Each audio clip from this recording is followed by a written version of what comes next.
Es B grande, es que me falló el BJT. ¿Sí?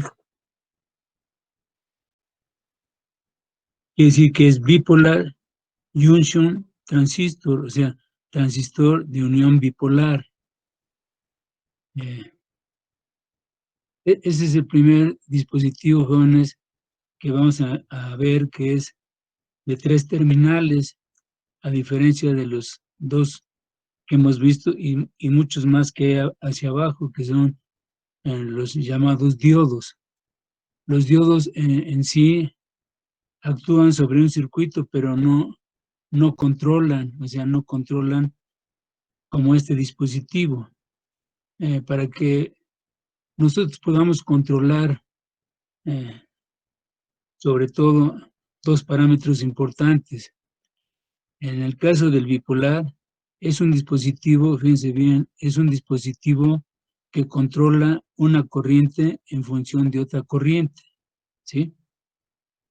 Y vamos a ver el siguiente dispositivo, o sea, terminando bipolar, existe el dispositivo que se llama JFET, que es un transistor de unión de efecto de campo.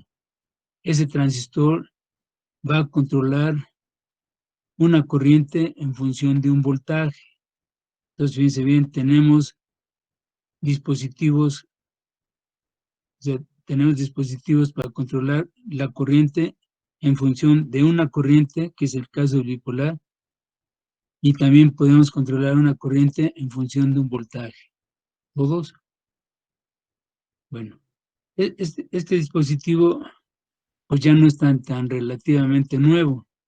Esto pues se descubrió, o como lo quieran llamar, en 1947, en diciembre. Fue un 23 de diciembre. 3 personas, ¿verdad? 3 personas que básicamente fueron los que después, en 1953, obtuvieron el premio Nobel, que era Walter H. Brattain y John Barden, principalmente. Un tercero, que inclusive hay un dispositivo que lleva su apellido, que es William Shockley. Hay un diodo que se llama Shockley, o sea, el efecto Shockley. Bueno, aquí vamos a dar una breve historia del surgimiento de este dispositivo. Anteriormente de este dispositivo, que es de estado sólido, existía desde 1904, un poquito antes, se empezó a descubrir en función de quién. Bueno, de un personaje que a lo mejor ustedes bien lo conocen, que es Tomás Alva Edison, ¿sí? Esta persona tenía a su haber, él tenía la parte que quería hacer negocio iluminando diferentes ciudades. Entonces, para iluminar, él, él, él tenía el concepto de varias gentes, ¿verdad? Del concepto de lo que era la pila de volta y todo. Entonces, él prácticamente todo lo estaba tratando de alimentar con voltaje directo. Entonces, él empezó a averiguar que efectivamente en, en la parte correspondiente para hacer su lámpara, partía de un filamento, de un filamento de alambre de tuxteno, que ustedes ya casi pues ya no usan focos que eran de filamento. Bueno, pues si ustedes agarran todavía por allá de andar un foco, van a ver que tiene a través de la burbuja de vidrio, ¿no? Tiene un alambrito enrollado, o sea, tiene espiras. Y ese, pues prácticamente son 2 terminales, 2 alambritos que van conectados a un casquillo,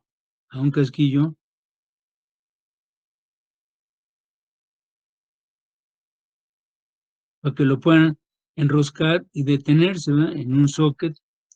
Entonces uno va al centro y otro va a la orilla.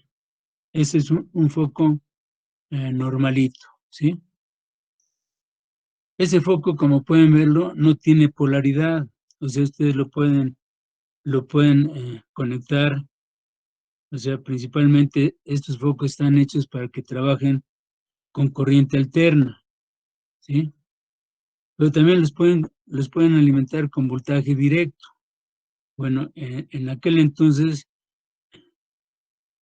Edison lo que trataba era de trabajarlo con lo que él sabía que era el voltaje directo.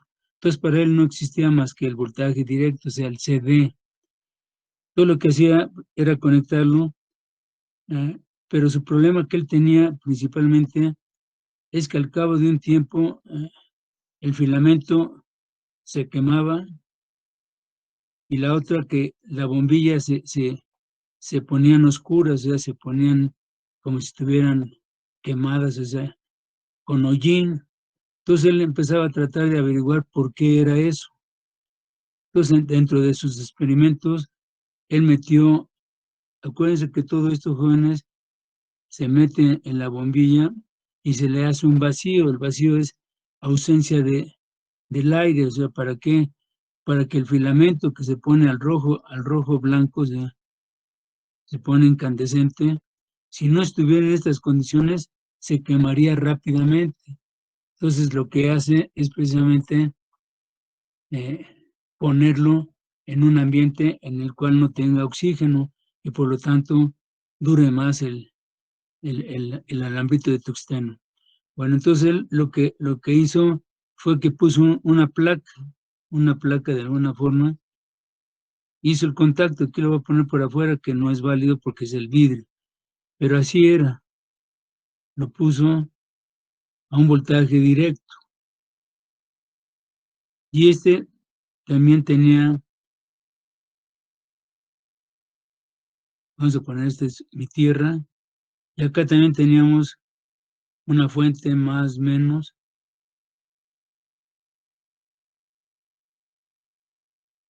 de tierra. Entonces, fíjense bien, tenías un voltaje directo para el filamento y un voltaje directo para la placa, conectados a través de este punto común. Bueno, él de alguna forma abrió el circuito y aquí puso un amperímetro o un ampérmetro. Entonces averiguó que a través del aire, porque, bueno, no, del vacío más bien, del vacío, había corriente sin que hubiera una conexión directa en la placa, ¿sí? Si él cambiaba las polaridades, entonces no había corriente, ¿sí? Entonces, en ese momento, jóvenes, este concepto se llama efecto Edison. Fue el primer averiguación que hizo indirectamente, en este caso, Thomas Alva Edison, ¿sí? Pero su negocio era hacer lámparas. Entonces él lo dejó ahí porque pues no le interesó y pasó un tiempo. Hasta 1904, J. A. Fleming retomó esto y entonces él ya hizo la primera válvula. Así se van a conocer durante durante más de 50 años, se conoció esos dispositivos que se llaman, ustedes lo conocían como bulbos, pero él le puso un nombre, se llamaban tubos al vacío. Entonces, ese tubo consistía prácticamente de una placa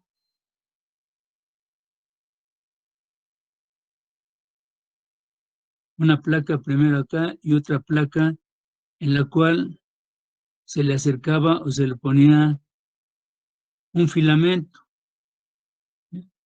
Un filamento. Este filamento es como cualquier alambre, como filamento, tómenlo en cuenta como si fuera en principio el alambre que tiene una estufa eléctrica. que le hacen circular corriente y se pone al rojo blanco, o sea, se calienta tanto que sirve para calentar, o sea, ya ese alambre que está dentro de unos surcos que son principalmente de cerámica para que no se quemen. Lo que pasa es que entonces, en ese momento, pues ya pueden calentar lo que ustedes quieran. Bueno, un filamento es básicamente un alambre que al hacerle conducir una corriente, ¿sí?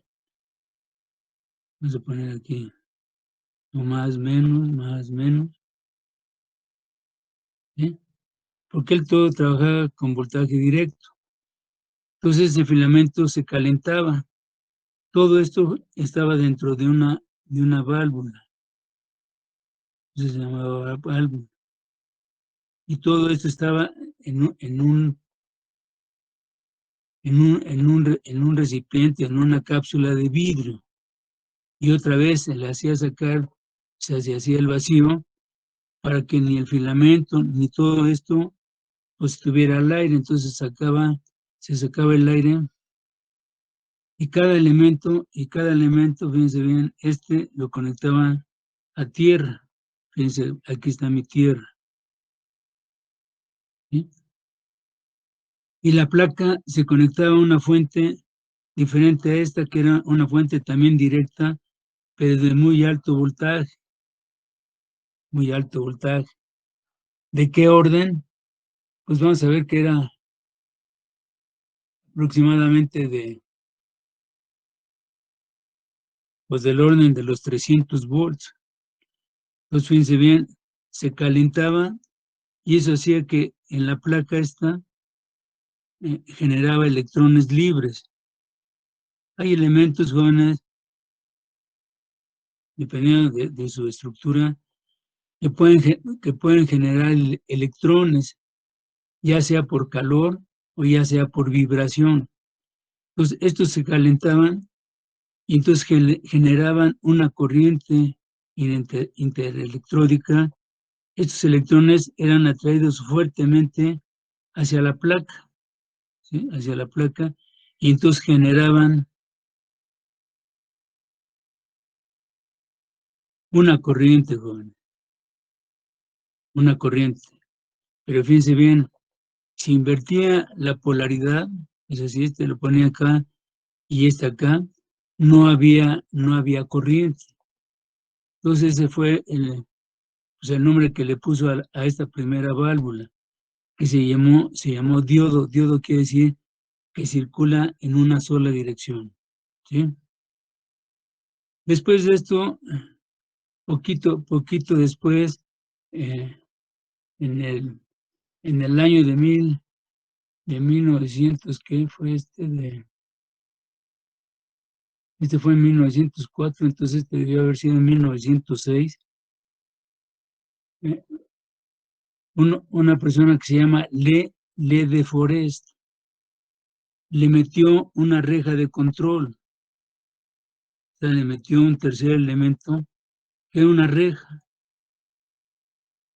Y fíjense bien, dependiendo, esta reja podía estar a cero potencial. Si estaba a cero volts, prácticamente todos los electrones que salían del cátodo, este era mi cátodo y este era mi ánodo, que salían del cátodo por el calentamiento, eran atraídos hacia el ánodo, ¿sí? Hacia la placa. Entonces había una corriente grande. Pero si esta persona le empezaba a poner voltaje negativos, -1 volt, entonces había el efecto de rechazo. Entonces todos los electrones que hubieran llegado a la placa ya no llegaban, sino que eran rechazados, poquitos. Lo hacía más negativo al grado que si yo hacía muy negativa esta reja, prácticamente ningún electrón llegaba a la placa, ¿sí? Obviamente también si yo ponía voltajes positivos, atraía una cierta cantidad mayor hacia la placa, ¿sí? Entonces, si se dan cuenta, prácticamente esa reja de control, pues esa reja de control controlaba qué tantos electrones, bueno, no en cantidad, sino o sea, había prácticamente todos, menos o casi nada, ¿no? O hasta podía ser el momento en que prácticamente no hubiera ninguna corriente de electrones. Fíjense bien, aquí toda esta movilidad es debido a electrones, ¿sí? Este bulbo, en lugar de que se llamara diodo, al tener la reja de control, fue el primer dispositivo que se tuvo en el ambiente de electrónica y se llamó triodo. El triodo es la primer válvula que le pusieron el nombre de amplificadora, porque básicamente es el concepto para poder amplificar una señal.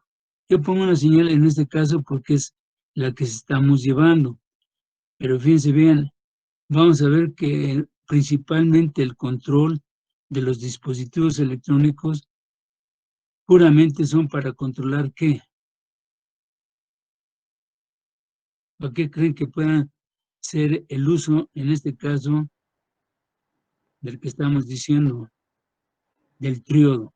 ¿Qué va a controlar? ¿La corriente? Exacto, la corriente. Este es un dispositivo que va a controlar una corriente. Lo estoy haciendo, o sea, me estoy yendo hacia la descripción del primer elemento como amplificador, que fue el triodo.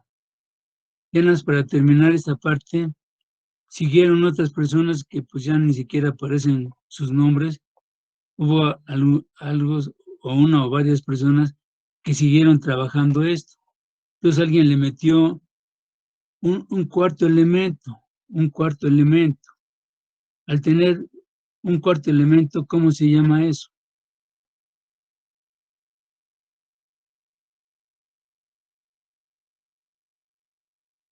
Este que es de 3 es un triodo. Y si tiene 4,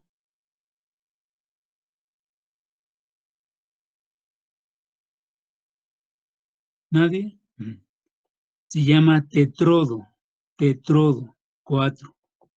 Y después hubo otra persona más adelante que le metió un quinto elemento. Y si se llama, o sea, tiene 5 elementos, ¿cómo se llamaría esa válvula?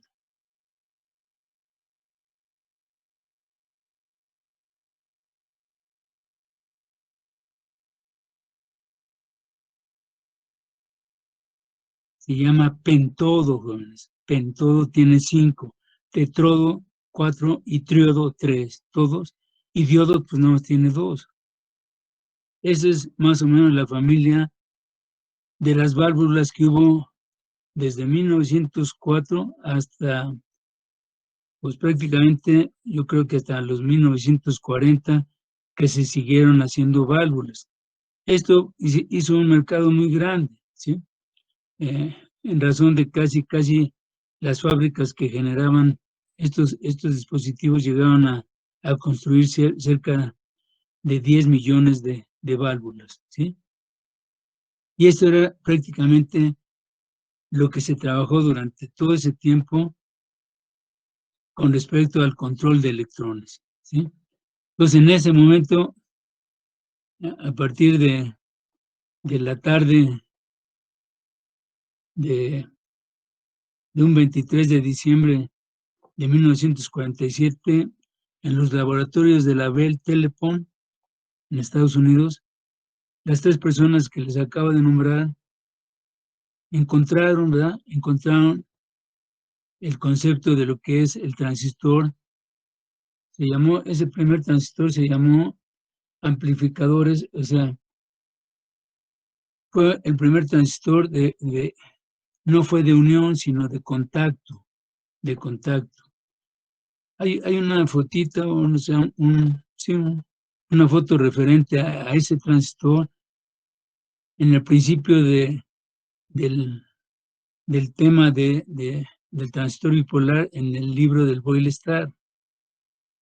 Es pues una parte grande en la cual inclusive se ve como un clip doblado. que es precisamente donde está haciendo el contacto. ¿De qué? Precisamente del control para poder controlar la corriente, ¿sí? Entonces, este primer elemento consta prácticamente, jóvenes,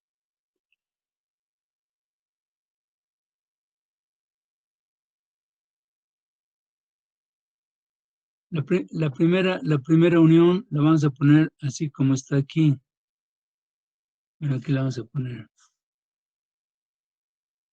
Básicamente está formado, le voy a poner un poquito acá para que aquí vamos a poner otra cosa.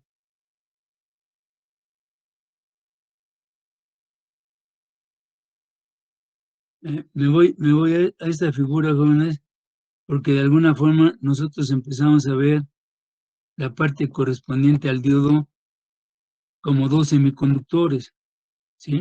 Un P y un N, ¿sí? Donde el P era ¿quién? El ánodo y el N era el cátodo. Y así estaba. Y era un elemento de dos terminales. Bueno, en esa misma esencia, lo que hicieron estas personas fue en una barra de silicio, ¿sí? Fíjense, ahorita nombré silicio, pero vamos a ver que hay transistores aquí, sí, jóvenes. Hay transistores de silicio, de germanio y de arsenuro y de galio, ¿sí? Son los tres elementos que se pueden usar para la construcción del transistor y cada uno de ellos tiene diferentes características por el material. Entonces nosotros nos vamos a enfocar por tiempo, nos vamos a enfocar a los transistores de silicio. Entonces fíjense bien, la construcción básicamente la hicieron de la siguiente forma.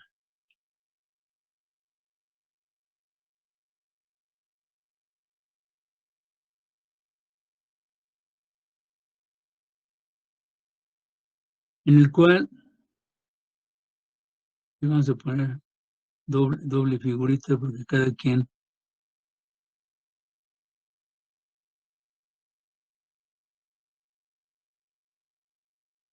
¿Sí? Más o menos en esencia deberían ser igualitos.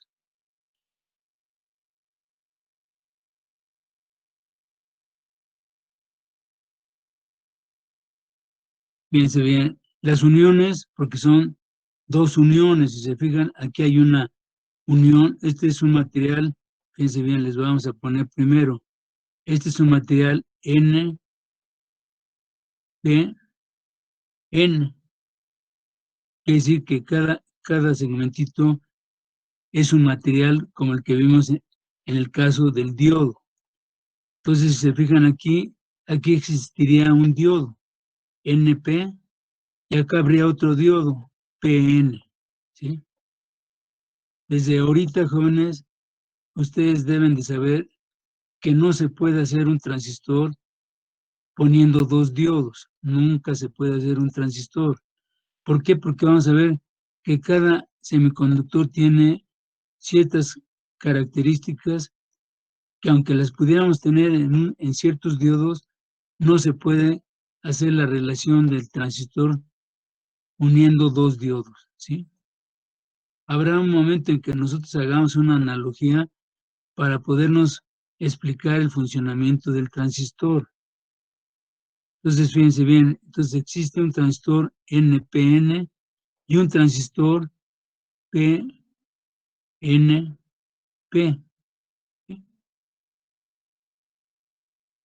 Si se fijan, bueno, tiene tres terminales. Normalmente el material, el primer material que se está viendo de izquierda a derecha, nosotros lo vamos a conocer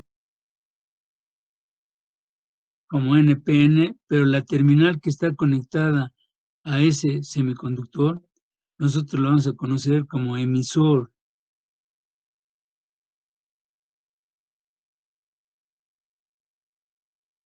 Y prácticamente se designa con la letra E mayúscula. Son mayúsculas porque trabajamos con voltajes directos, ¿sí? Entonces, fíjense bien, la característica del semiconductor que está formando el emisor es un material que está altamente dopado. Si se acuerdan de los diodos que vimos, ¿cuál era el que estaba altamente dopado?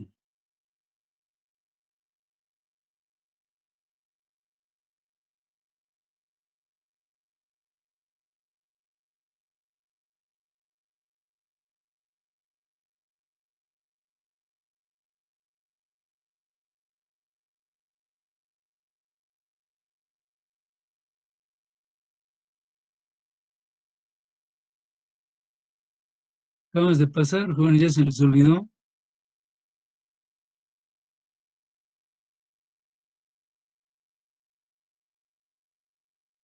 Alguien que se acuerde.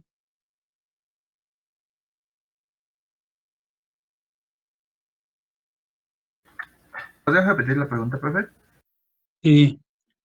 Estamos viendo, jóvenes, que la parte, o sea, cómo está configurado el transistor bipolar.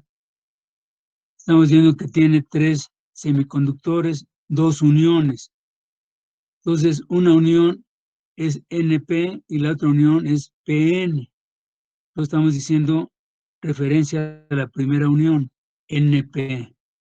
Entonces, estoy diciendo que el material que está conformando, en este caso, si ustedes lo ven, hagan de cuenta que estuviéramos viendo la unión NP. Entonces, aquí, ¿cuál sería el cátodo y cuál sería el ánodo?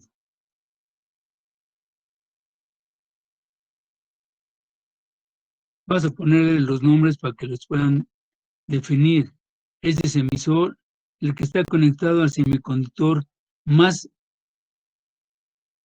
menos ancho, o sea, menos grande, es el que se llama base.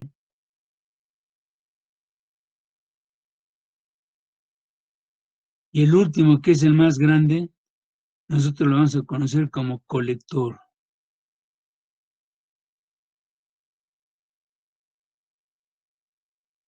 Transistor NPN. En el caso del transistor PNP, las terminales siguen siendo las mismas.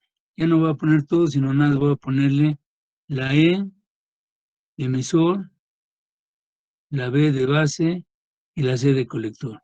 Regresamos a las uniones NPN. Entonces yo pregunto, en la unión NP, en estas terminales, para ustedes, ¿dónde sería el ánodo y cuál sería el cátodo si partimos que esto fuera un diodo? ¿El ánodo sería el emisor? El ánodo sería el emisor. Hecho reversa, jóvenes, como dijimos que era esa parte. Que les he estado diciendo mucho, jóvenes. El emisor es el Ver, cátodo. ¿perdón? El emisor es el cátodo. Claro, el emisor es el cátodo.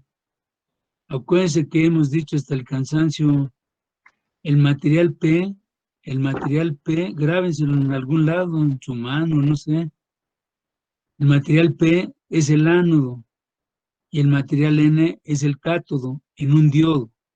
Bueno, pues en cualquier parte de su vida profesional que vean una unión, siempre el material P lo van a tomar como si fuera el ánodo y el material N el cátodo. ¿Sí? Entonces, fíjense bien, aquí la construcción está hecha de que el semiconductor que está formando el emisor está altamente dopado. Entonces la pregunta era, de los diodos que vimos, ¿cuál diodo estaba altamente dopado? ¿Los pentavalentes? No, señorita, esos eran bulbos. Eso nada más fue una descripción de cómo había sido más o menos el funcionamiento de estos dispositivos antes de que naciera el transistor. Eso que usted acaba de decir, pentavalente, trivalente y tetravalente, eran bulbos que ya no existen, ya no, pues ya es, sí, ahorita actualmente la Unión, o sea, en Inglaterra, la gente que es muy dedicada a lo que es la música, están averiguando que efectivamente los amplificadores, fíjense bien, amplificadores construidos con bulbos, sus sonidos eran más reales que los que se están generando con semiconductores. Es una idea que tienen. Y por eso es que están volviendo a rehacer bulbos. O sea, ustedes van a poder ir a una tienda donde vendan equipo electrónico sofisticado y van a ver que existen amplificadores de bulbos ahorita, ¿sí? Por ese concepto de que el sonido lo reproducen diferente por la movilidad de los electrones en el vacío que en un semiconductor. Es lo que dice. Bueno, eso, entonces yo hago la aclaración que esos nombres son para bulbos. En el caso del transistor, nada más existen dos tipos de transistores. De transistor bipolar, que acabamos de decir, BJT, nada más existen dos tipos de transistores. Uno que es NPN y otro que es PNP. Vuelvo a hacer la pregunta. De las uniones que vimos, ¿qué diodo estaba altamente dopado? ¿El tipo N? Puede ser N o puede ser P, pero la pregunta sigue otra vez, jóvenes. A ver, pongan atención. Si yo estoy diciendo entre el emisor y la base, el concepto es como si fuera un diodo, ¿sí? Como si hubiera un diodo. Lo voy a poner para que todos lo vean. Aquí, esta unión de emisor-base es como si yo pusiera un diodo de esta forma, así, miren.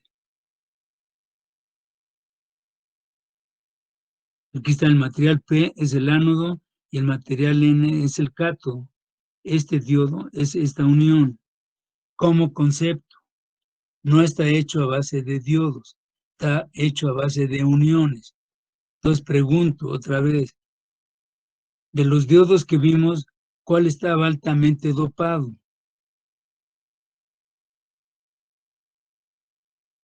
Es más, vamos más atrás porque a lo mejor ya hasta se les olvidó qué es dopar. ¿Alguien me puede decir qué es dopar?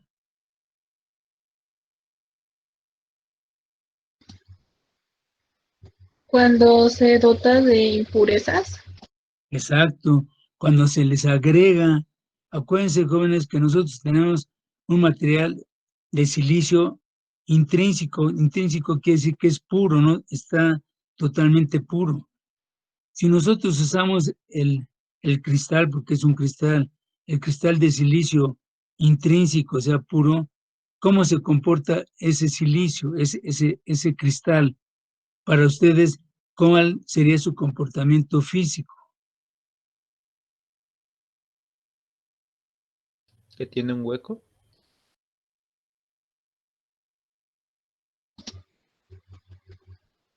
Eso lo estuvimos remachando mucho, jóvenes. Ustedes ahorita en su mente, imagínense un pedazo de silicio. Alguien va a decir, no, pues yo no conozco silicio. Sí, sí lo conoce. ¿Cuál es el silicio? El que tiene 4 electrones de valencia. ¿Sí? Exacto. Ahora yo le pediría a la señorita que me diga físicamente a dónde lo ve, a dónde lo ha visto.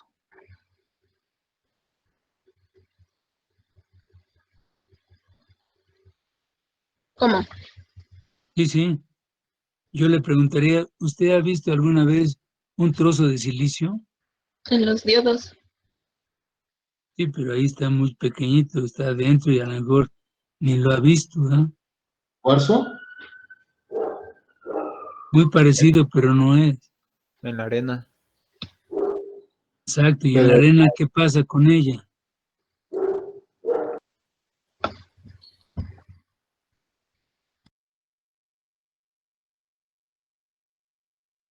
Sí, la arena se llama arena de sílice, pero así como trocitos tan pequeñitos, pues no se pueden trabajar. Entonces lo que se hace es que se elevan a temperaturas muy grandes y generan lo que ustedes conocen como el vidrio. En su vidrio, ahí en la ventana de su casa, ese material es silicio puro, ¿sí? Es un material intrínseco. Entonces yo les pregunto, háganle circular una corriente a través de ese vidrio. No la hay. ¿Por qué? Porque, como dijo la señorita, tiene sus 4 electrones de valencia totalmente fijos. Eso fue lo que nos hemos pasado un mes y tristemente no les ha quedado nada, jóvenes. Nada es nada. El dispositivo que vimos nosotros que está altamente dopado es el Zener, jóvenes, y nadie pudo decirlo. Y lo acabamos de ver la semana pasada, jóvenes. Entonces es triste que no estén poniendo sus 5 sentidos, jóvenes. Porque entonces, díganme, ¿por qué hacen el esfuerzo de levantarse y de estar aquí si a la hora de lo que tienen ustedes que guardar en su cerebro, porque esto no hay de otra, guardarlo en su cerebro, no han podido hacerlo? Los 35 alumnos que están ahorita presentes, ¿verdad? Son 32 los que están presentes, ninguno se acordó de la estructura de un diodo de un diodo Zener, que una de sus partes está altamente dopada. Bueno, partiendo de aquí, entonces vamos a ver que efectivamente la unión NP que está formando entre el emisor y la base, su unión es como si fuera la de un diodo Zener, como concepto, ¿sí? Entonces, fíjense bien, entonces el primer elemento que estamos viendo de izquierda a derecha, en este caso es el material N, que puede ser PNP o NPN, ¿sí? Entonces, la construcción del diodo puede ser un transistor NPN o PNP. Las construcciones son exactamente las mismas. ¿A qué me refiero?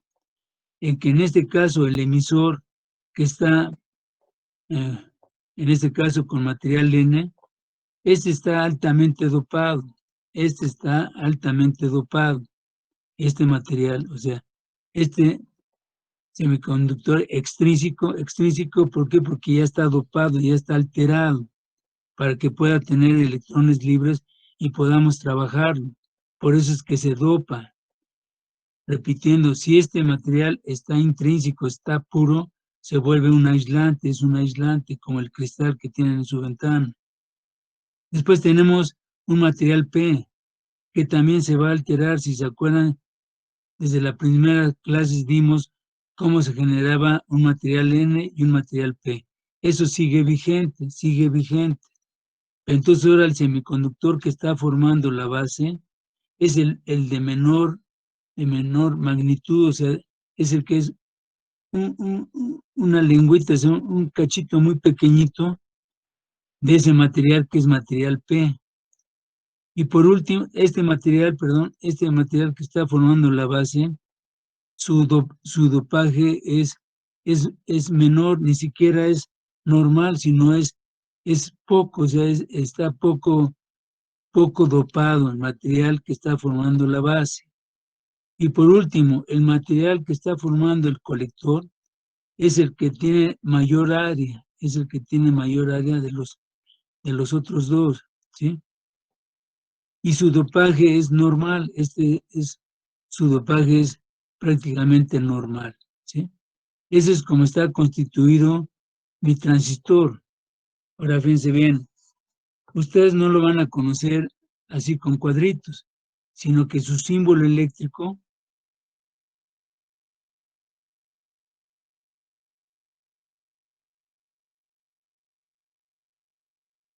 este es NPN, entonces la flechita, tiene una flechita.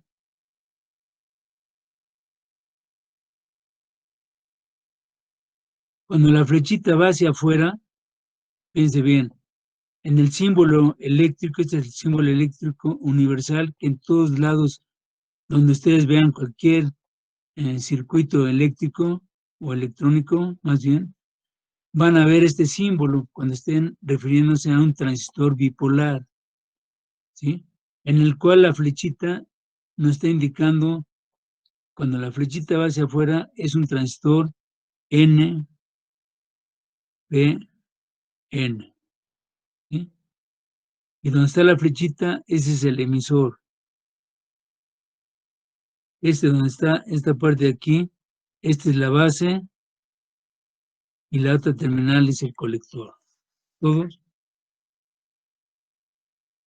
Ese es el símbolo eléctrico del transistor bipolar de unión, en este caso NPN, cuando la flechita va hacia afuera.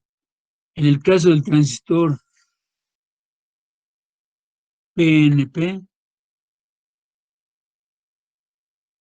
el símbolo es prácticamente el mismo. No más que ahora la flechita va hacia adentro.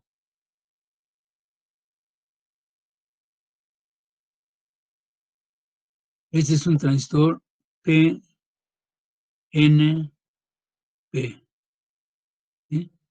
Y siguen siendo lo mismo. Este es el emisor, esta es la base y este es el colector. ¿Todos? Sí, profe. Eso es en la parte correspondiente a entender el concepto de cómo está construido el transistor bipolar. En este caso, jóvenes, me voy a brincar tantito porque se tarda uno un poquito para dibujar el concepto. Aquí lo van a ver. El concepto de una estructura planar epitaxial básica que viene siendo el transistor, jóvenes. Pero fíjense bien cómo está constituido. Esta parte que está, bueno, hagan de cuenta, jóvenes, el sustrato es el material, hagan de cuenta que fuera la base de lo que van a formar ustedes, un pastel. Entonces, ese pastel normalmente lleva pues una base, o sea, una base de madera para que puedan depositar todo lo que le van a hacer a ese pastel. Y así literalmente, como si fuera un pastel, van a empezar a formar las uniones, ¿sí? Pero fíjense bien, esto lo hacen a través de mascarillas, ¿sí? No sé si alguien conozca cómo se hace el offset.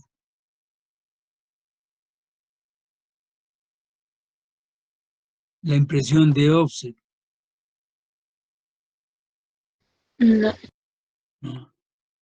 Bueno, no sé si alguien ha hecho algo en serigrafía. Sí, profe. ¿Sí? Bueno, pues en serigrafía ustedes van a poner una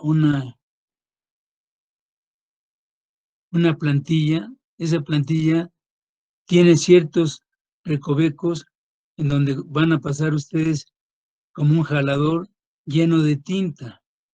Y esa tinta nada más va a poder pasar a través donde están las canales que están previamente puestos para según lo que vayan ustedes a imprimir, ¿sí? Esto, si quieren retomarlo, eso lo pueden ver en el Boyle está, pero no en todas las ediciones, jóvenes. Hubo, no me acuerdo bien si fue la 7ª edición, donde viene la construcción de los circuitos integrados. Los circuitos integrados tienen una analogía muy directa a cómo se hacen, en este caso, los elementos, ¿sí? Es muy largo y complicado si no se parte de una idea. Entonces, ustedes nada más háganme caso de lo siguiente. Ustedes de alguna forma van a llenar lo que es el sustrato, ¿sí? Con un material, ¿sí? El sustrato normalmente es el material intrínseco que no tiene ningún elemento añadido. Después, fíjense bien, esto parten, jóvenes, del material de silicio y lo oxidan. Pues hagan de cuenta que tienen una tabletita de ese material de silicio y lo meten al horno o de algún método en el cual van a oxidar toda la parte de arriba, ¿sí? De toda la parte de arriba, que es prácticamente lo que está marcado aquí como gris, que se llama óxido.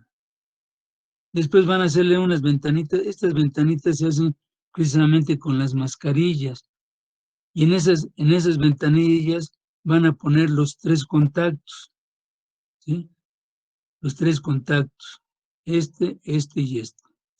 Y en cada contacto, jóvenes, va a haber ¿qué?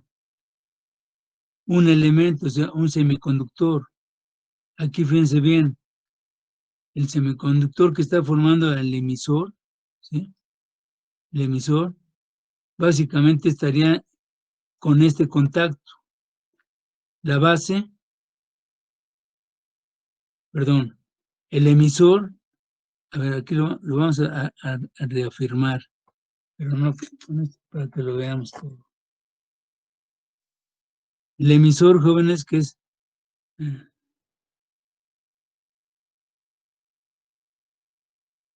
acuérdense, todo esto es óxido, no hay contacto.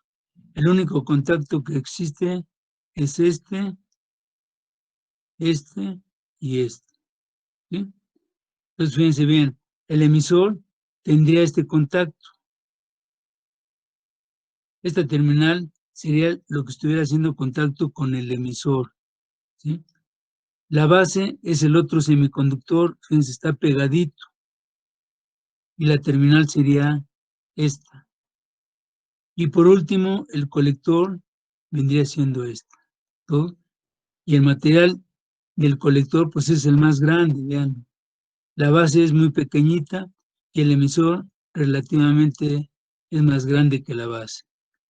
Así es como está construido un transistor que le llaman planar epitaxial, ¿sí? Así es como están construidos prácticamente los transistores actuales. Para nuestro conocimiento es más fácil ponerlos como si fueran las uniones, ¿verdad? Que sería el colector, la base y el emisor, ¿sí? A partir de ahí, nosotros vamos a tener que polarizarlo. ¿Polarizarlo para qué, jóvenes?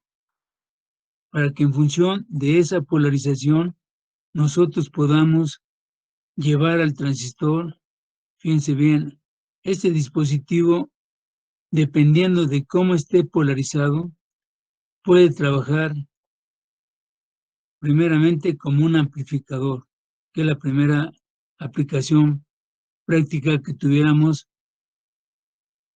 en el ámbito, fíjense, en el ambiente o ámbito de las electrónicas que van ustedes a empezar a ver el próximo semestre. En el próximo semestre, la materia de electrónica se divide en 2 electrónicas, una que le llaman analógica o lineal, ¿sí?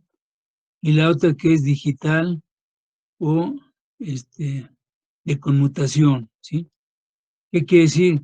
Que entonces el transistor puede trabajar como amplificador o puede trabajar como interruptor. ¿Todos?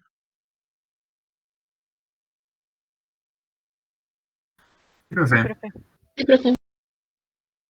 Ahora, para poder nosotros trabajar a este dispositivo de 3 terminales, ¿sí?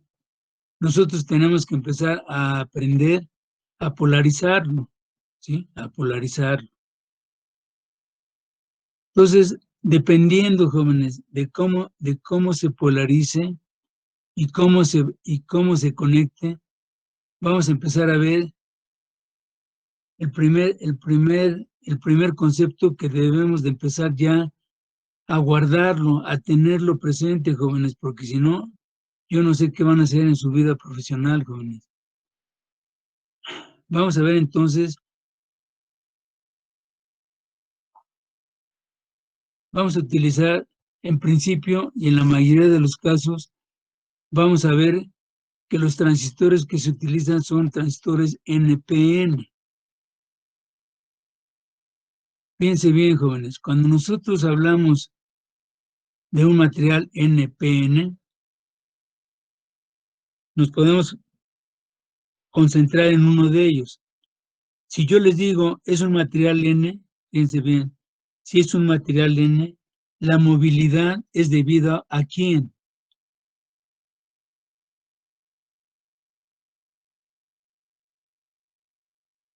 ¿Al material P?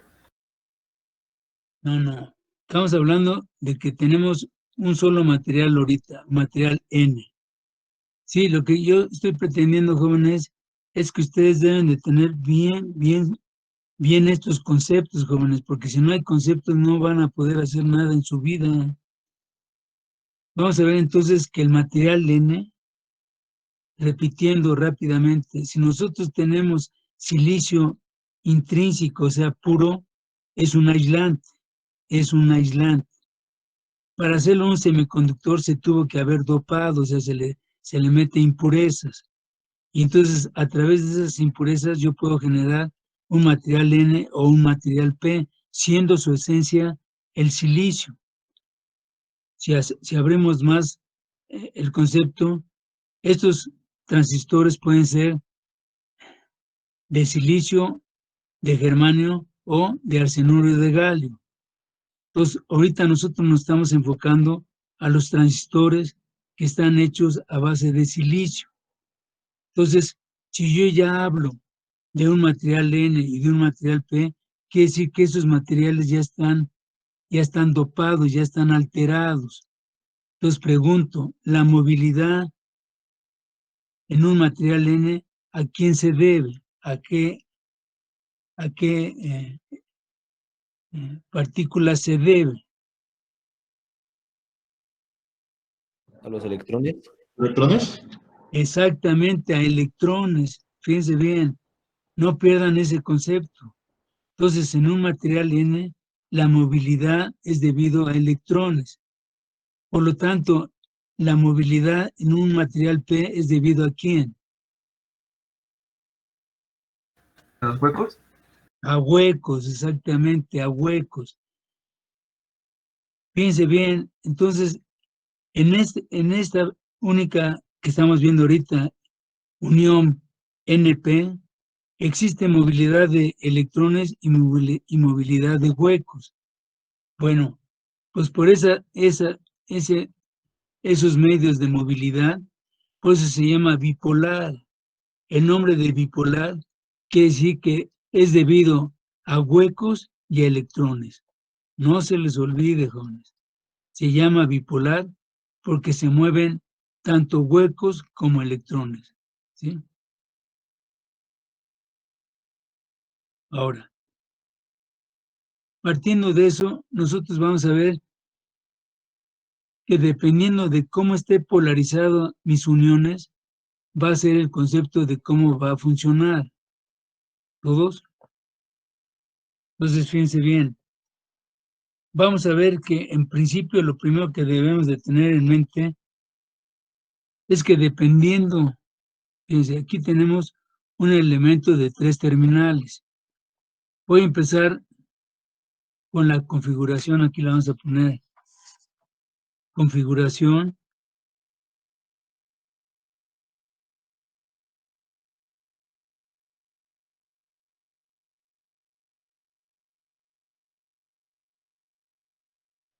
¿Sí? De base común.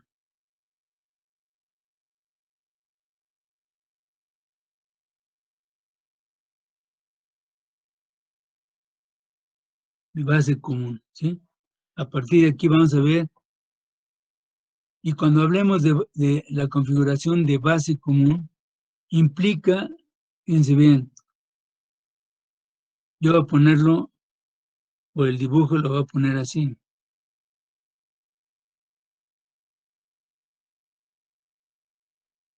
¿Sí?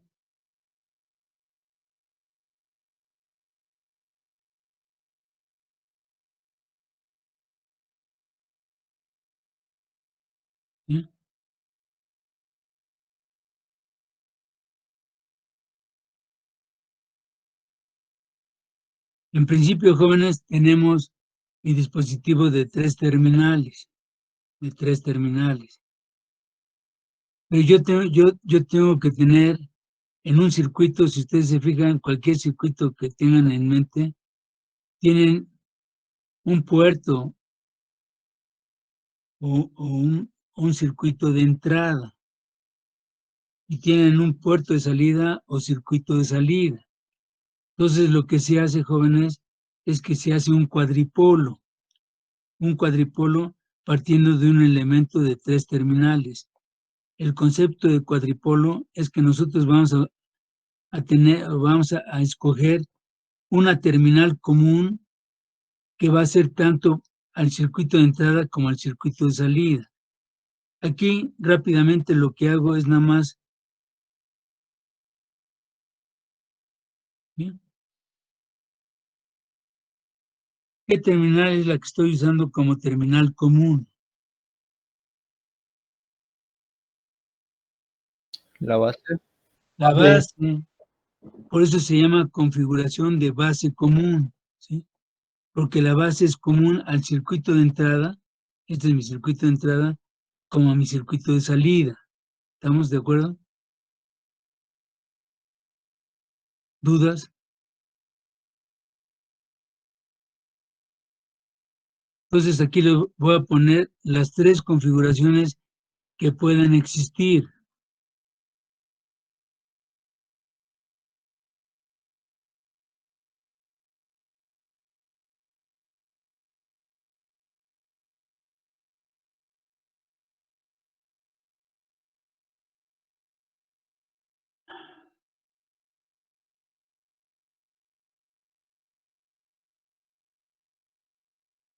¿Bien?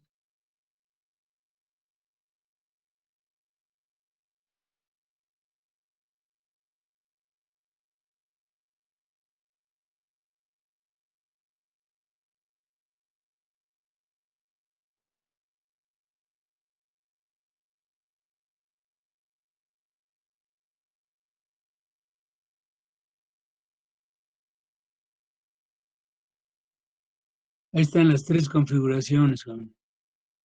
Base común, emisor común y colector común.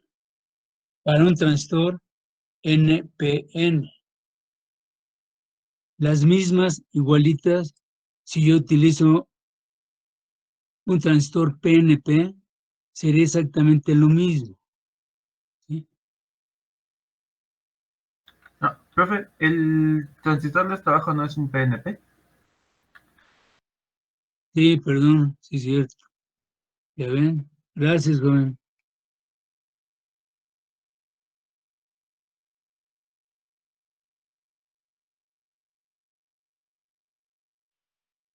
Muy bien, joven, muy bien.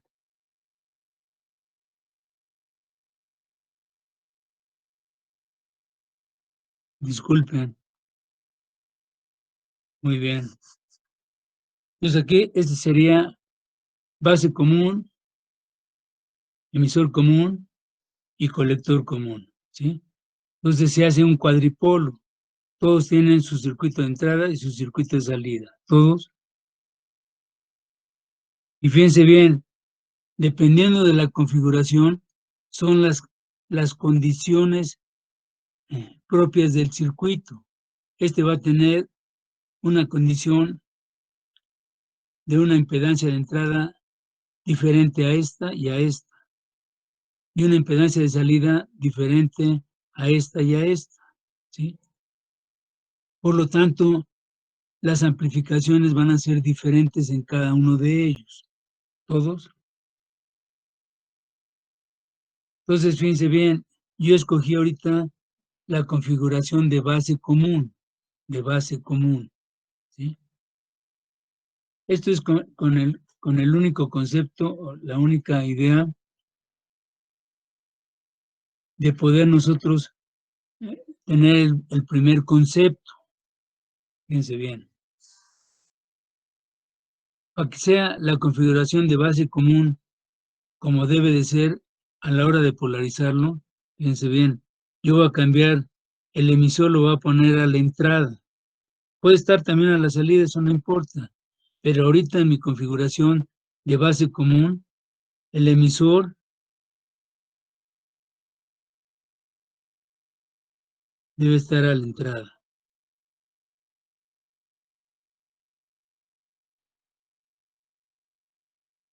¿Sí?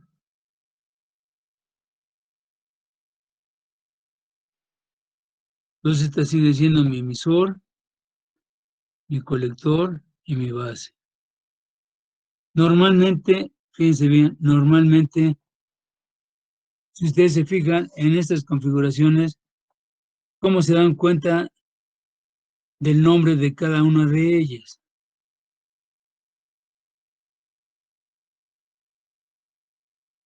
¿Qué los distingue entre cada uno de ellos? Y por eso llevan su nombre.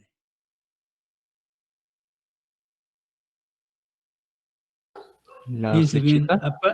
aparte de que la terminal es común al circuito de entrada como al circuito de salida, la terminal que estamos nombrando es la que va a estar más cerca del potencial de menor voltaje. ¿Sí? Fíjense bien, la referencia prácticamente está en esa terminal que ustedes están proponiendo como circuito. ¿Sí? Aquí la base está pegadito a la tierra, el emisor aquí pegadita a la tierra y aquí el colector pegadita a la tierra, ¿sí? Aparte de lo que ya dijimos, ¿verdad? Que es la terminal común al circuito de entrada como al circuito de salida. Aquí está mi circuito de entrada y mi circuito de salida. ¿Todos?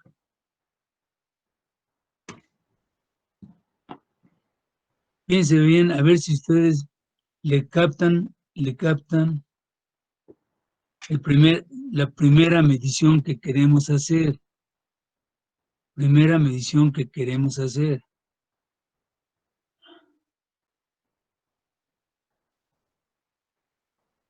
De nuestros elementos, jóvenes, ¿en qué gráfica o en qué concepto para ustedes les quedó más marcado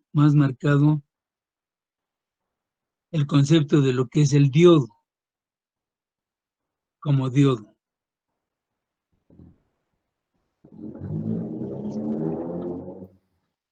Es un interruptor. Sí, está bien.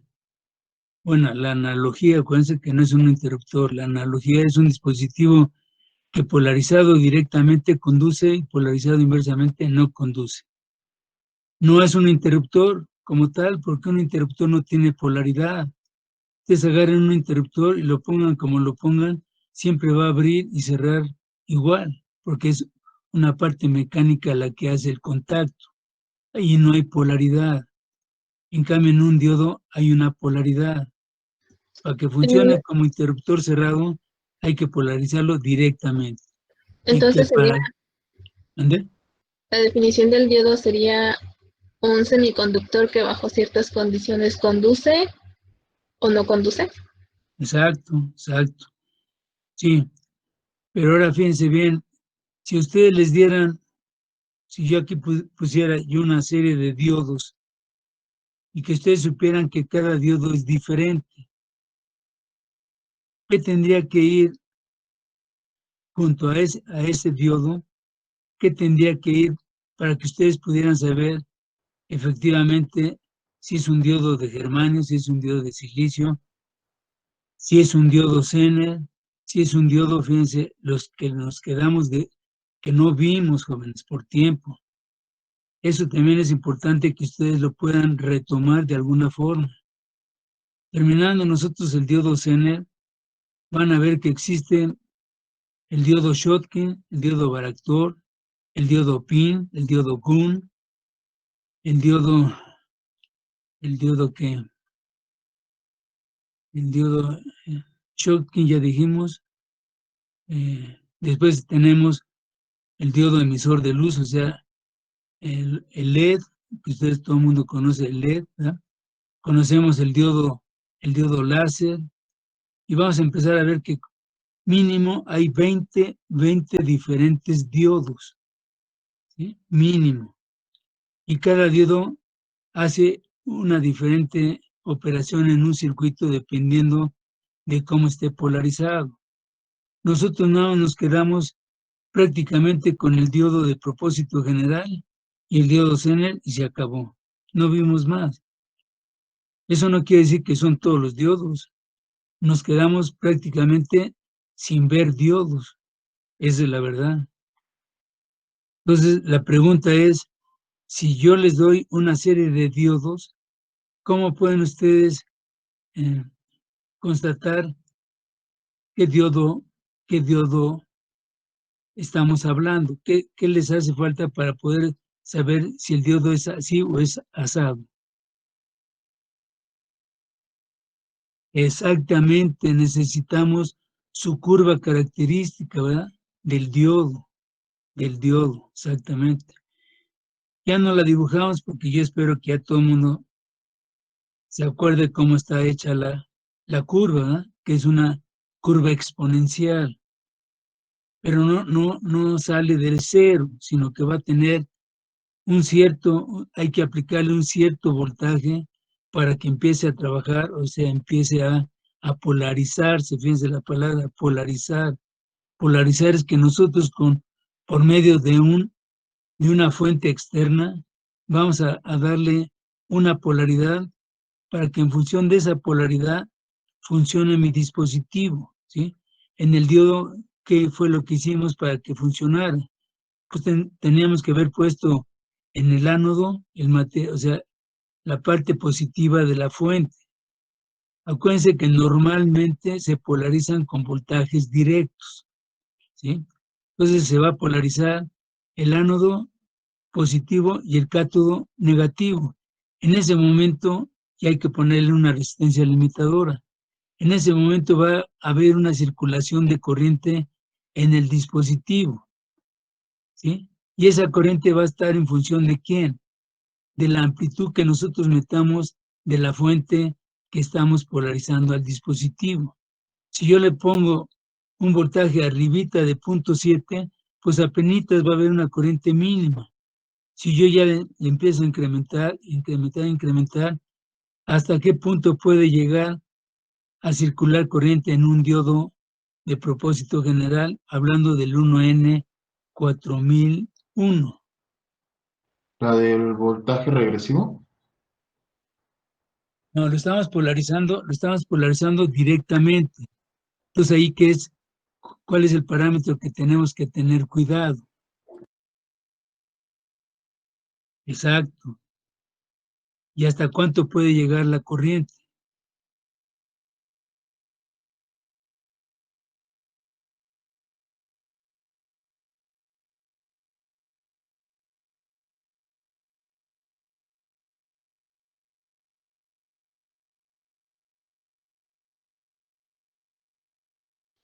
¿Puedo repetir? Hasta 1 ampere, jóvenes. Hasta 1 ampere cuando está polarizado directamente. ¿Qué hemos dicho hasta el cansancio? A mí no me interesa el voltaje en sí. ¿Por qué? Porque el voltaje entre el ánodo y el cátodo, yo le puedo aplicar un voltaje tan alto, ¿sí? Que lo único que tengo que cuidar es que la corriente no rebase el 1 ampere, ¿sí?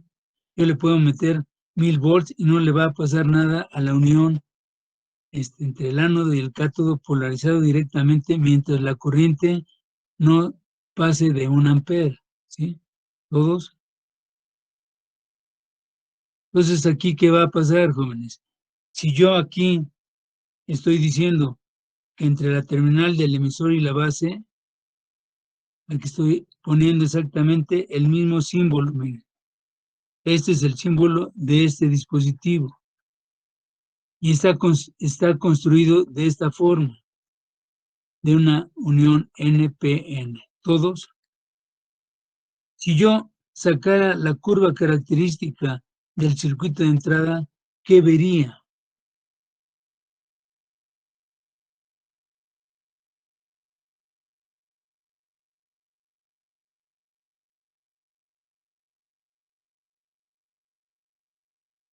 Fíjense, para sacar la curva característica de cualquier elemento, sus ejes cartesianos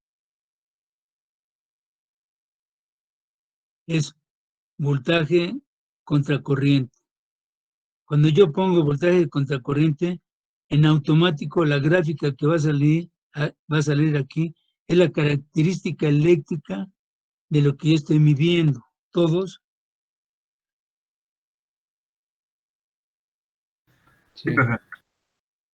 Entonces, ¿qué curva característica tendría yo a la entrada?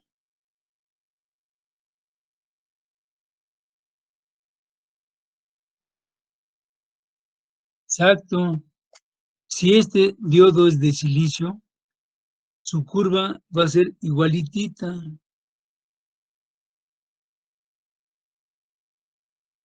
A la curva de un diodo de silicio. ¿Todos?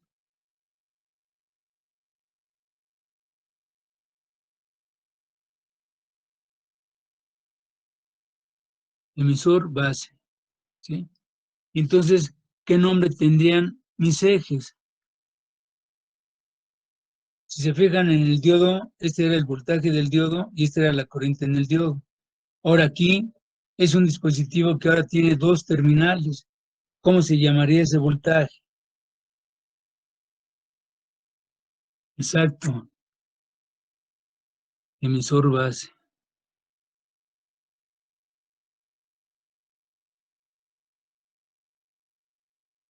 ¿Y la corriente?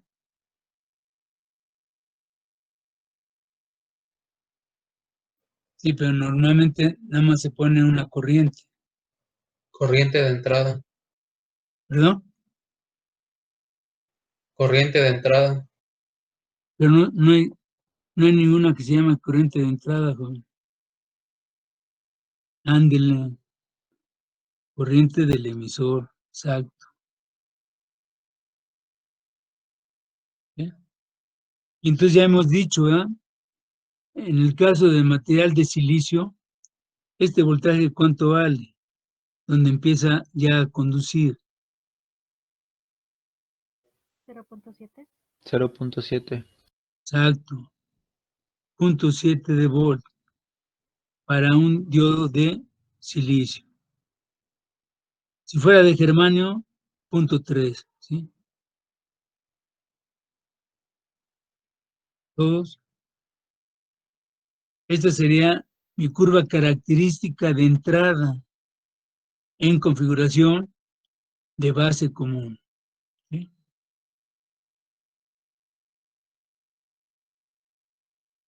Ahora fíjense bien, hay un circuito equivalente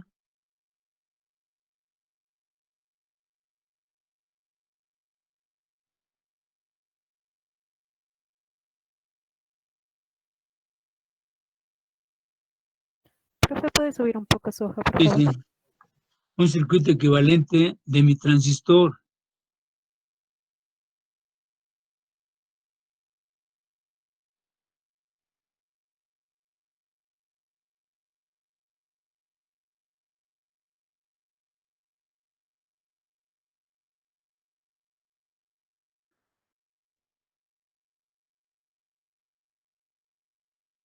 ¿Sí?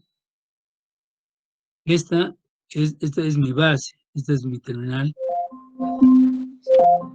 Silencio, Alexa, silencio. ¿Sí?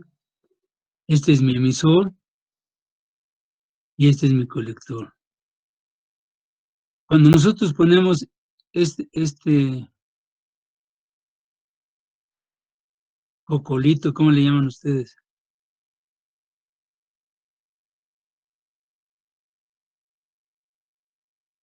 Bueno, si ustedes lo ven en una perspectiva diferente, es un cuadro, ¿verdad? Pero así paradito es como si fuera, ¿qué? Un rombo. Un rombo, gracias. Entonces, vamos a ver, jóvenes, que está conformado por una beta y una IB.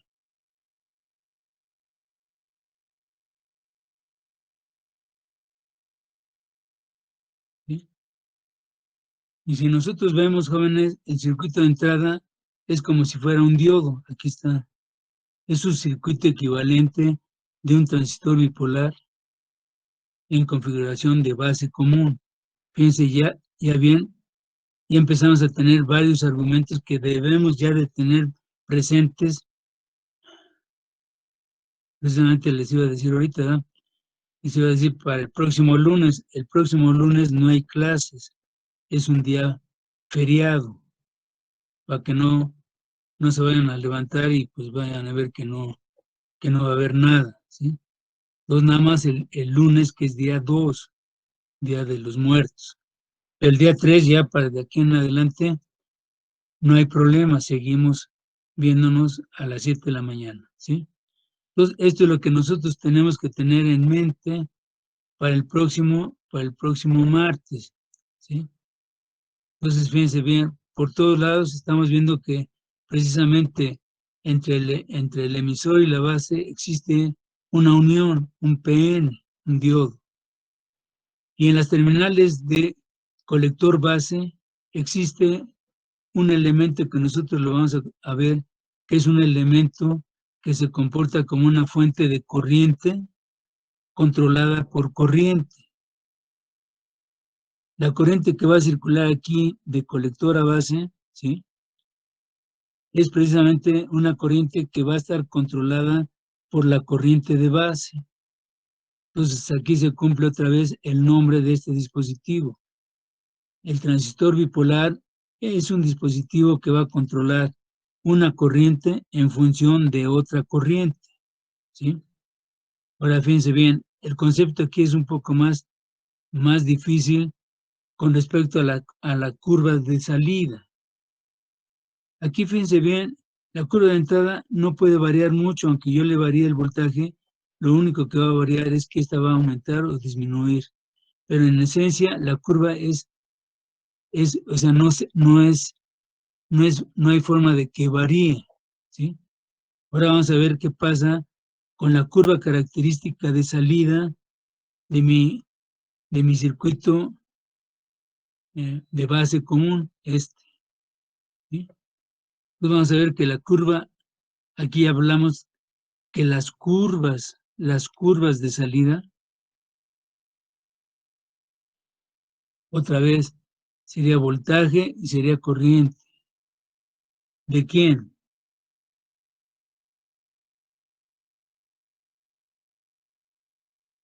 ¿Voltaje de quién sería? Estamos viendo la parte de salida. ¿Dónde? Conductor. No. Estamos viendo, Colector base. exacto, el voltaje de colector base. Colector base, aquí está. ¿Y la corriente de quién sería? Exactamente, es la corriente que tendríamos a la salida, ¿sí? Esos son los parámetros de mis ejes. Piense bien, cuando mi corriente de base prácticamente vale 0,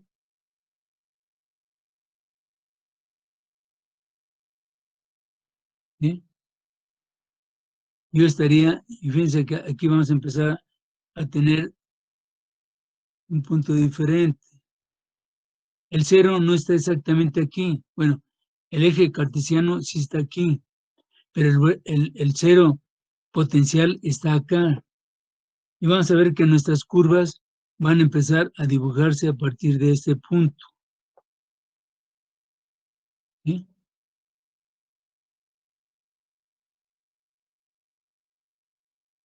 Entonces vamos a ver aquí qué corriente es la que va a controlar a la corriente de colector, la salida. ¿Ande? No. El punto 7 es el voltaje de umbral en la unión nada más. Ahora estamos viendo el concepto de la unión base-colector.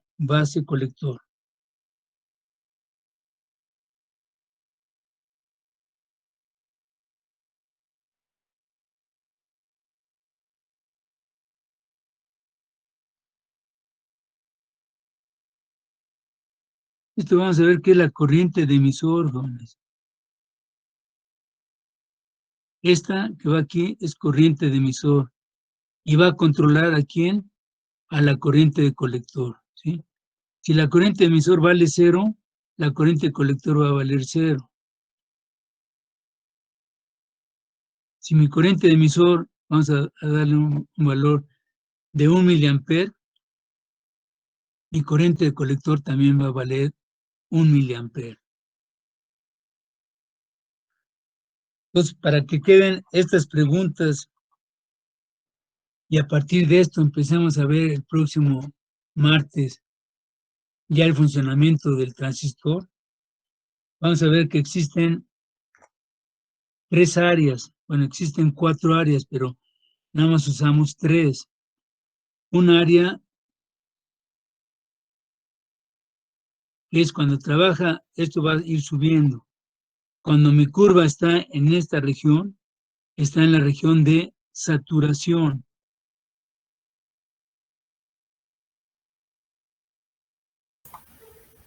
¿Podría subir su cámara tantito?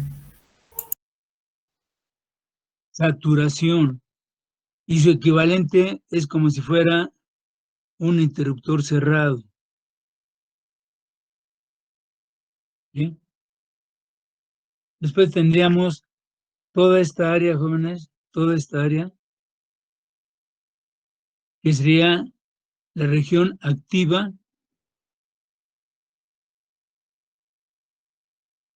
o lineal. Está trabajando, estas curvas están en esta área, estamos en la región activa o lineal. Y por último, si yo estoy trabajando como está ahorita aquí, que mi corriente emisor fuera 0, la corriente colector valdría 0. Entonces, aquí estaríamos trabajándolo como un interruptor abierto.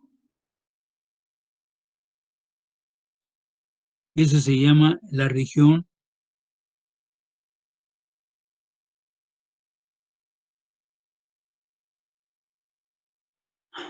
de corte. Y su equivalencia es un interruptor abierto. ¿Todos? Y déjenme a completar. Esta es la región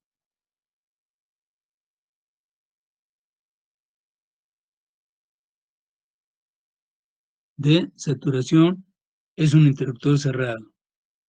Región activa y región de corte. ¿Dudas? No, profe. Sí, dígame.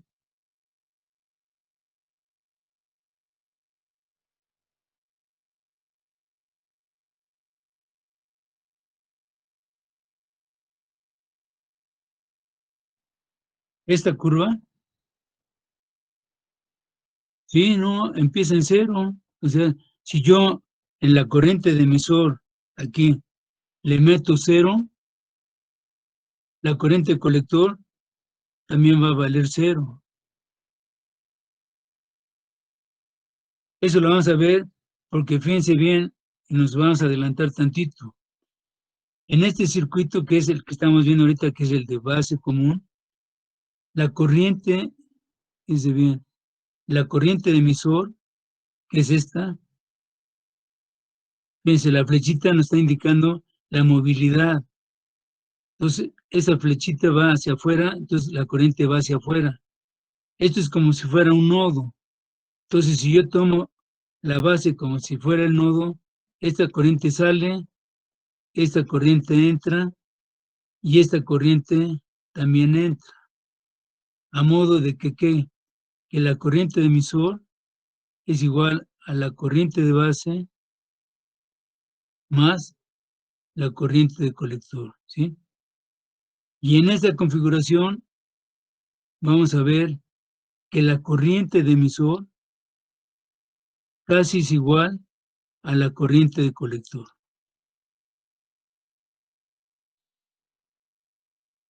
¿Dudas?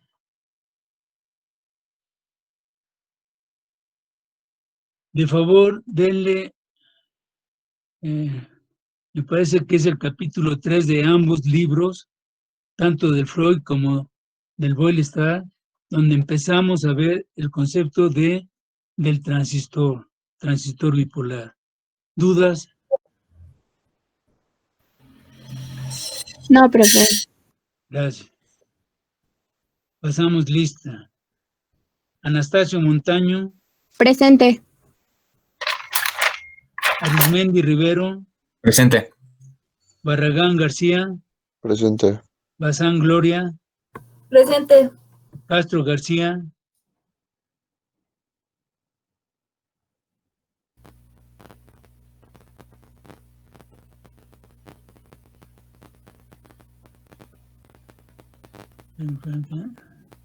sí. Chorreño Torres, Presente. Cruz Lara, Presente. Domínguez Franco, Presente. Fabián López, Presente. Flores González, Presente. Gres Becerril, Presente. Guerra Galindo, Presente. Hernández Bautista,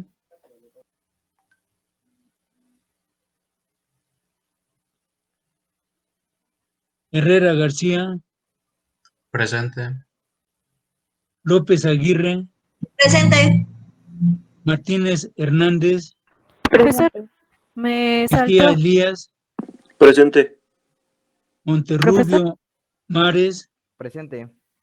Moreno Domínguez, Presente. Moreno Martínez, Presente. Muciño Gómez, Presente. Palacios de Alba, Presente. Rodríguez Herrera, Rodríguez Rodríguez,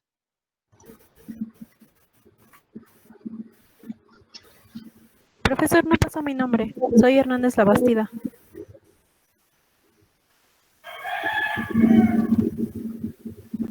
¿quién no tiene falta? ¿Alguien dijo? Profe, yo le dije, no me importa, no puedo. Está bien. Sebastián Cruz, Presente, profesor. Soberanis Rodríguez, Presente, Solís profesor. Hernández, Presente, Solís. Vergara Muñoz, Presente, profe. Villeda Salvador,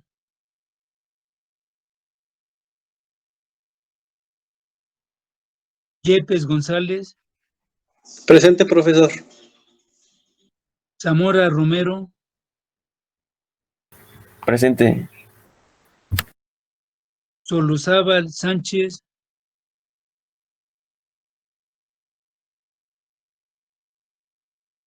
y Ayala Cruz. Presente. Profe, me saltó, no me Sí. nombró. No, a todos nombres, señorita. A ver, ¿usted quién es? Romero Mendoza.